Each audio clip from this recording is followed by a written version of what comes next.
പ്രവാസി ഓൺലൈൻ ന്യൂസിന്റെ ന്യൂസ് എക്സ്ക്ലൂസീവിലേക്ക് ഏവർക്കും സ്വാഗതം. ജർമ്മൻ ഭാഷ പഠിക്കുന്നവർക്കും ജർമ്മനിയിൽ ഉള്ളവർക്കും ഉപകാരപ്പെടുന്ന രീതിയിൽ ആകർഷകമായ ഒരു കാര്യമാണ് ഇന്നത്തെ എക്സ്ക്ലൂസീവിലെ വിഷയം. ഇത് കേൾക്കുമ്പോൾ ഞങ്ങൾ ജർമ്മൻ ഭാഷ സ്കൂളും അല്ലെങ്കിൽ ജർമ്മൻ ഭാഷ അധ്യാപകരും വിദഗ്ധരും ഒന്നും അല്ലെന്നുകൂടി അറിയിക്കുന്നു. എങ്കിലും ഇത് പലർക്കും ഉപകാരപ്പെടുമെന്നുള്ള കാര്യം കണക്കിലെടുത്ത് എക്സ്ക്ലൂസീവായി പറയുകയാണ്. ജർമ്മൻ ഭാഷയിൽ ഡാങ്കെ എന്ന് കേട്ടാൽ ഇനി ബിറ്റെ എന്ന് മാത്രമായി കരുതേണ്ട. മറുപടി അതിന് പകരം വയ്ക്കാൻ 5 കാര്യങ്ങൾ കൂടി പഠിച്ചിരുന്നാൽ വളരെ നന്നായിരിക്കും. ജർമ്മൻ ഭാഷ പഠിച്ചു തുടങ്ങുന്നവർക്ക് ആരോടെങ്കിലും നന്ദി പറയണമെങ്കിൽ ദാങ്കെ എന്നും തിരിച്ച് സ്വാഗതം അല്ലെങ്കിൽ സാരമില്ല എന്ന് പറയാൻ ബിറ്റെ എന്നുമാണ് നമ്മൾ ആദ്യം പഠിക്കുന്നത്. എന്നാൽ എല്ലാ കാര്യങ്ങൾക്കും എപ്പോഴും ബിറ്റെ എന്ന് മാത്രം പറയുന്നത് കേൾക്കാൻ അല്പം വിരസമായിരിക്കും. അതുകൊണ്ട് തന്നെ ഒരു റോബോട്ടിനെ പോലെ ഒരേ വാക്ക് ആവർത്തിക്കാതെ സംഭാഷണങ്ങൾ കൂടുതൽ സ്വാഭാവികവും രസകരവുമാക്കാൻ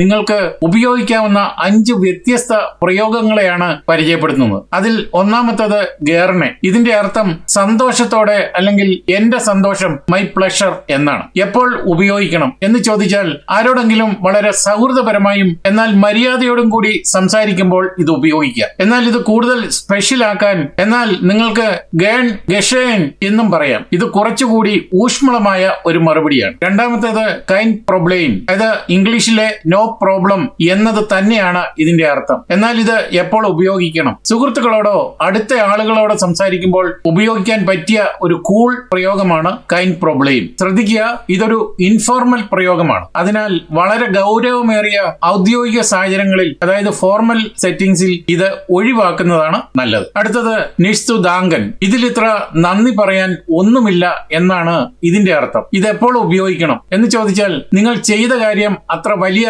ബുദ്ധിമുട്ടുള്ള ഒന്നല്ല എന്ന് കാണിക്കാനാണ് ഇത് ഉപയോഗിക്കുന്നത്. ഇതൊരു മാന്യമായ പ്രയോഗമാണ്. കേൾക്കുന്നവർക്ക് നിങ്ങളോട് ബഹുമാനം തോന്നാൻ ഇത് വളരെ സഹായിക്കും. അടുത്തത് പാസ് ഷോൺ. ഇംഗ്ലീഷിലെ ഇറ്റ്സ് ഓൾ ഗുഡ് എന്നതിന് സമാനമാണിത്. എപ്പോൾ ഉപയോഗിക്കണം എന്ന കാര്യത്തിൽ ഒരു ചോദ്യം വരുന്നുണ്ട്. എല്ലാം ശരിയാണ്, സാരമില്ല എന്ന് കാഷ്വലായി പറയാൻ ഇത് ഉപയോഗിക്കാം. ശ്രദ്ധിക്കുക, ഇത് പറയുമ്പോൾ നിങ്ങളുടെ ശബ്ദത്തിൽ വിനയം ഉണ്ടായിരിക്കാൻ ശ്രദ്ധിക്കണം. അല്ലെങ്കിൽ നിങ്ങൾ അവരെ ഒഴിവാക്കാൻ ശ്രമിക്കുകയാണെന്ന് കേൾക്കുന്നവർക്ക് തോന്നിയേക്കാം. അടുത്തത് ഷോൺ ഗുഡ്. അതൊക്കെ പോട്ടെ അല്ലെങ്കിൽ സാരമില്ല, ദാറ്റ്സ് ഫൈൻ എന്നാണ് ഇതുകൊണ്ട് ഉദ്ദേശിക്കുന്നത്. ഇതെപ്പോൾ ഉപയോഗിക്കണം എന്ന് ചോദിച്ചാൽ അതൊന്നും സാരമില്ലെന്ന് ലളിതമായി പറയാൻ ഈ വാക്ക് തന്നെ ഉപയോഗിക്കാം, ഷോൺ ഗുഡ്. ഒരു പുഞ്ചിരിയോടെ ഇത് പറയുന്നത് കേൾക്കുന്നവർക്ക് കൂടുതൽ സന്തോഷം നൽകുന്ന ഒരു കാര്യവുമാണ്. ചുരുക്കത്തിൽ ജർമ്മനിയിൽ ഒരാൾ നിങ്ങളോട് ദാങ്കെ അല്ലെങ്കിൽ ദാങ്ക്ഷേൻ എന്ന് പറയുമ്പോൾ സാഹചര്യത്തിനനുസരിച്ച് ഈ വാക്കുകളിൽ ഒന്ന് പരീക്ഷിച്ചു നോക്കിയാൽ എങ്ങനെയുണ്ടെന്ന് നിങ്ങൾ തന്നെ തീരുമാനിക്കും. നിങ്ങളുടെ ജർമ്മൻ ഭാഷാ പരിജ്ഞാനം മറ്റുള്ളവരെ